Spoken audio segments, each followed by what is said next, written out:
Hello students, welcome to the ADA 24/7 platform. My name is Marut Sharma. I am your logical reasoning and quantitative aptitude faculty, and here yet again with another answer to another interesting question.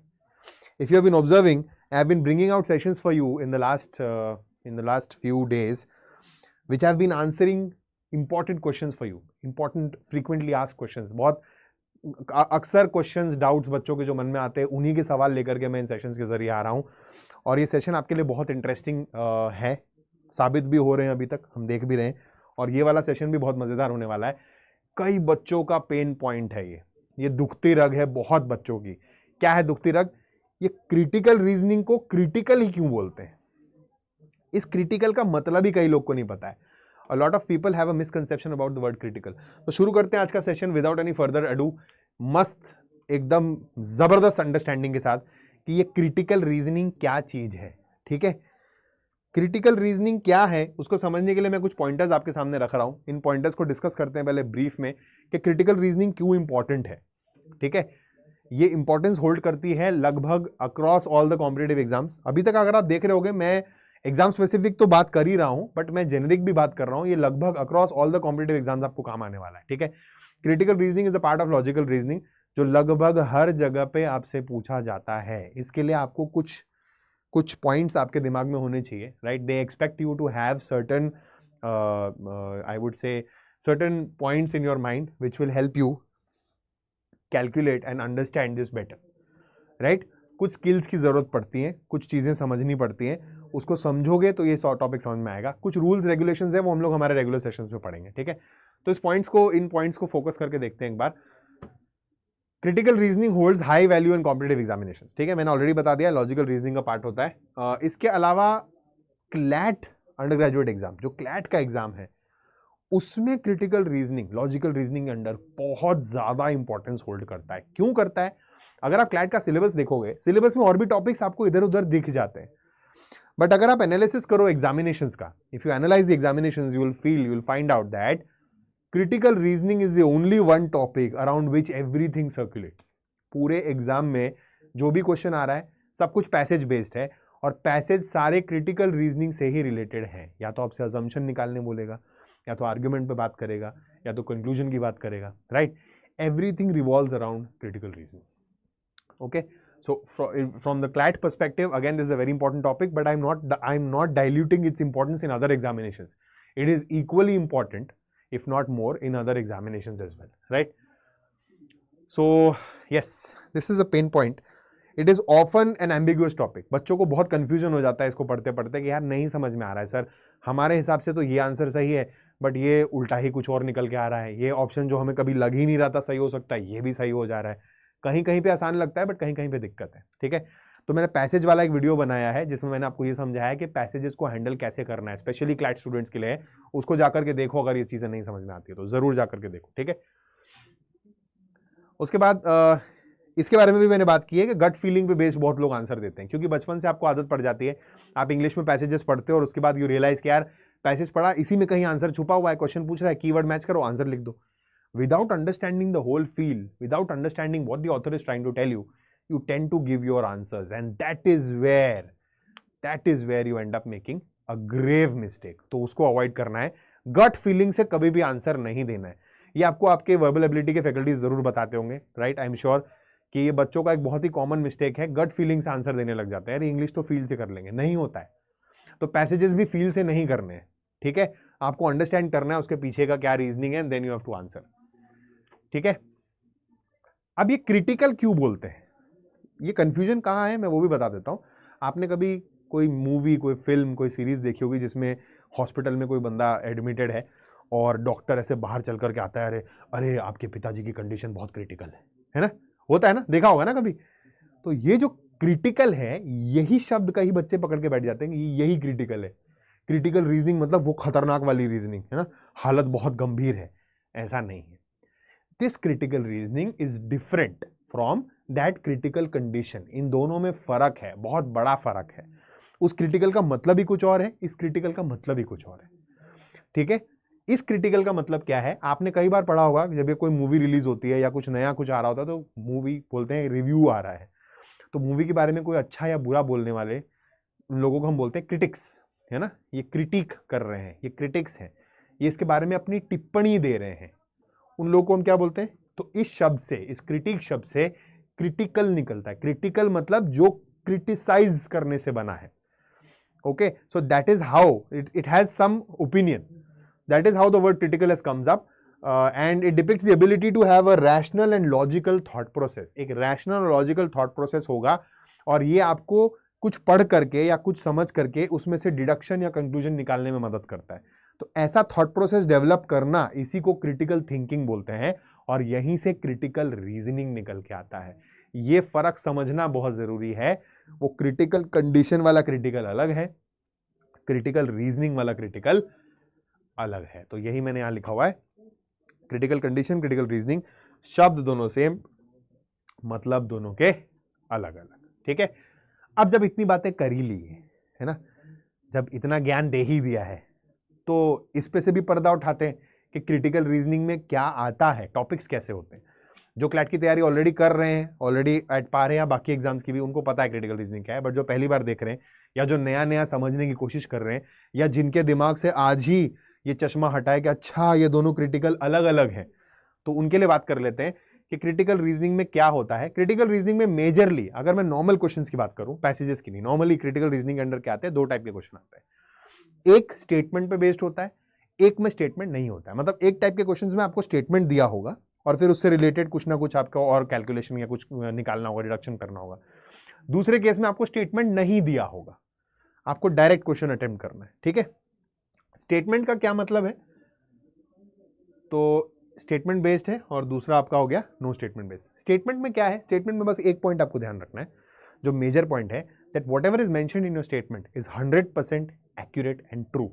It is always gospel truth. तो even if it is not logical, अगर उसमें कोई logic sense नहीं भी बन रहा है, तुम्हें वो गलत भी लग रहा है, कुछ फैक्चुअल डेटा जो गलत भी दे रखा है, लेकिन तुमको उसे सही अज्यूम करना है। तुमको ये समझ लेना है जो स्टेटमेंट में लिखा है वो 100% सही मानते हुए आगे मुझे क्वेश्चन को सॉल्व करना है। So there is no doubt about that. Okay, statement based questions में कुछ इंपॉर्टेंट पॉइंट्स हैं जो आपको समझने हैं। तो स्टेटमेंट दिया होगा, फिर वो आपसे क्या एक्सपेक्ट करेगा कि आप आर्ग्यूमेंट्स पेश करो।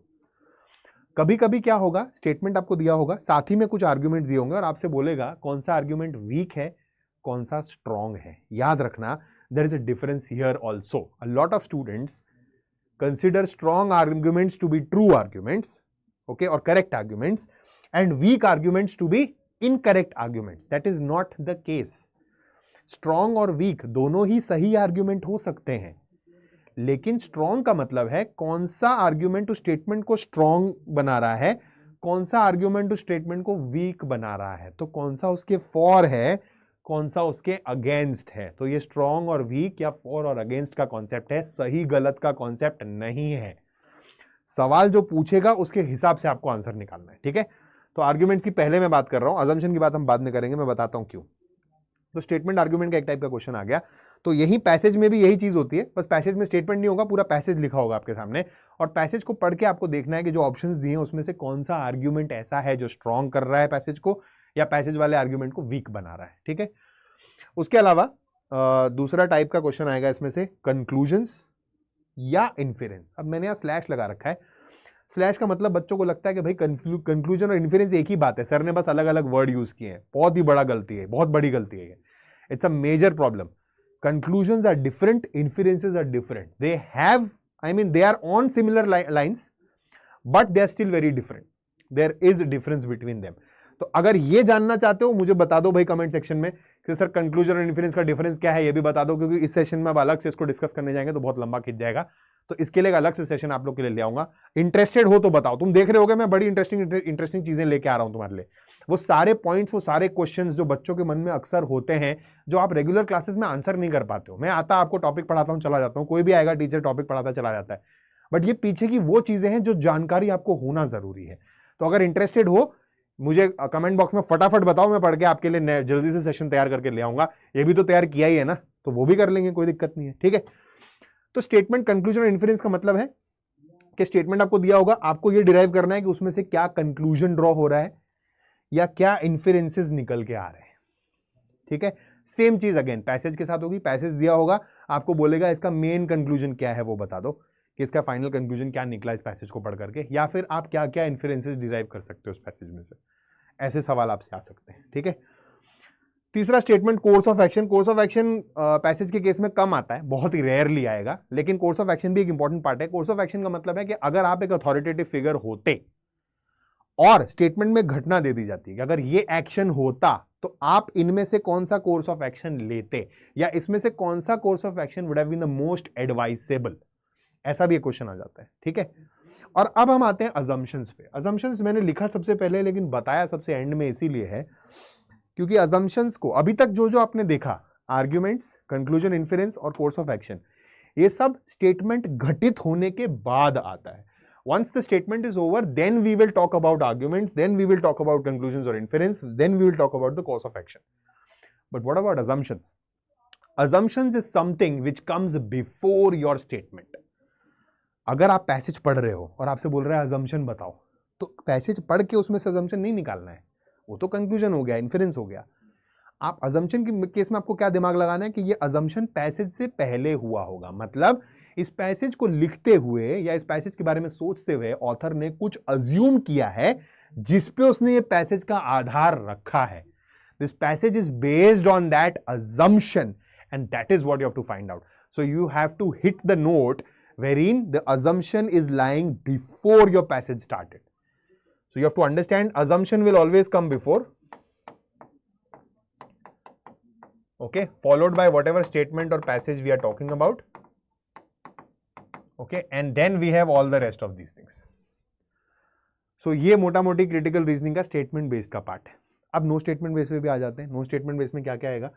नो स्टेटमेंट बेस में मेजरली 3 टाइप के क्वेश्चन आते हैं। Cause and effect, the most important type under no statement based. इसमें डायरेक्टली कोई स्टेटमेंट नहीं दिया है, मतलब स्टेटमेंट का मतलब होता है वो सेंटेंस जो हमेशा करेक्ट है। नो स्टेटमेंट का मतलब होता है सेंटेंस इसमें भी होंगे बट वो हमेशा करेक्ट है, ऐसा अजम्पशन आपको नहीं लेना है। तो कॉज एंड इफेक्ट में क्या होगा? 2 स्टेटमेंट्स आपको, 2 सेंटेंसेस दिए होंगे, let's not use the word statement, 2 sentences आपको दिए होंगे। आपको ये देख के बताना है कि इनमें से कोई एक कॉज है और दूसरा उसका इफेक्ट है, ठीक है। तो ये आपको आइडेंटिफाई करना है सेंटेंसेस देख करके, या कोई एक कॉज होगा, ठीक है, और एक कारण होगा, और फिर उस कारण की वजह से जो आउटकम निकल के आया है, जो इफेक्ट हुआ है, वो दूसरा होगा। तो आपको पढ़ करके समझना है, ठीक है। कई बार दोनों कॉजेज होते हैं, कई बार दोनों अलग अलग इफेक्ट्स होते हैं, राइट। तो यही आपको पहचानना होता है। ये पैसेज बेस्ड क्वेश्चंस में भी आ जाता है, ठीक है। दूसरा है assertion reason. Assertion reason I think ये तो मतलब स्कूल के बच्चों को भी अब पता लग गया है, जब से एमसीक्यू एग्जामिनेशन स्कूल में भी इंट्रोड्यूस हुए हैं। असर्शन रीजन बहुत ही कॉमन टॉपिक बन चुका है। असर्शन रीजन में क्या होता है? असर्शन मतलब एक असर्टिव एक स्टेटमेंट, एक sentence, assertive sentence. Assertive sentence मतलब एक fact, something which is true, it has been said in an assertive tone कि भाई ये होता है, ठीक है। उसके नीचे एक और सेंटेंस दिया होता है जिसको हम रीजन का नाम देते हैं। आपको क्या डिपिक्ट करना है, क्या डिटेक्ट करना है? आपको ये देखना है कि भाई ये जो रीजन दिया है, ये जो रीजन दिया है, वो रीजन पहली बात तो सही है कि नहीं है, पहले तो ये चेक करोगे। असर्शन मतलब असर्शन सही है या नहीं, पहले ये चेक करोगे।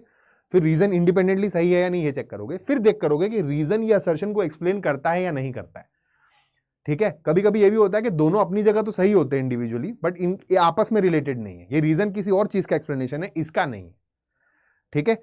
तो ऐसे भी क्वेश्चंस आते हैं, बहुत इंपॉर्टेंट है। इसमें बहुत कंफ्यूजन मचती है लोगों को। क्लैरिटी रखोगे माइंड में तो इतना इशू आएगा नहीं।